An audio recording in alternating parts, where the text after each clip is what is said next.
Et les gens seront très surpris de savoir que parmi les Etones, il y a des clans Bamileke, avec des noms presque identiques. Il y a un clan, par exemple, dans la zone de Monatile qu'on appelle les Mboura.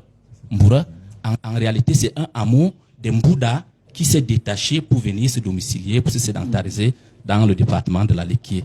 On peut prendre des exemples comme cela dans ce qu'on appelle le Grand Sawa. Le Grand Sawa qui va... Allons-y, parce que ça paraît intéressant. Oui, le Grand Sawa qui s'étend pratiquement sur 5 régions. Le littoral, il est évident que dans le littoral, il n'y a que les Sawa. Dans le sud-ouest, vous avez Idabato, Mundemba, vous avez la zone de Manfé. Ça, c'est le sud-ouest. L'ouest, vous avez Sanchou, Kekem, et surtout Banganté, parce que l'ancêtre éponyme, l'ancêtre fondateur des Banganté s'appelle Kembedi. Kembedi est effectivement Sawa.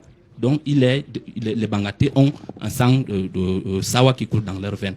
On part dans le sud, on prend les fonds de Zoétélé. Oui, vous verrez que leur ancêtre éponyme s'appelait Fongo. Lui-même qui a été l'un des qui a eu pour descendant Pongo Songo. Pongo Songo qui est l'ancêtre éponyme des Pongo qui sont dans la zone de Dibombari.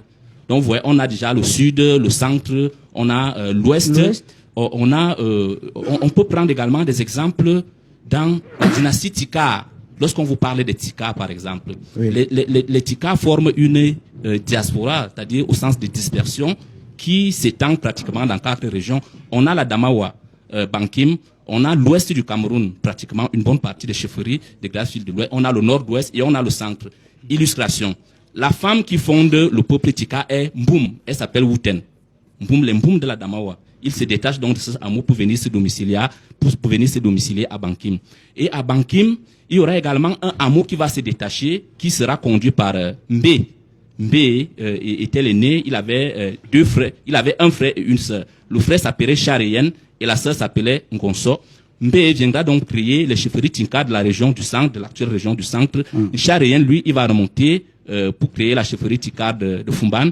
Et Ngonso va remonter vers le nord-ouest pour créer la chefferie Tika du nord-ouest. Là, vous parlez bien du Cameroun et des Camerounais. Nous parlons du Cameroun et c'est des choses qui sont documentées, archivées, qui peuvent se vérifier. On peut prendre dans le septentrion, dans le prolongement de ce que Alawad disait tout à l'heure.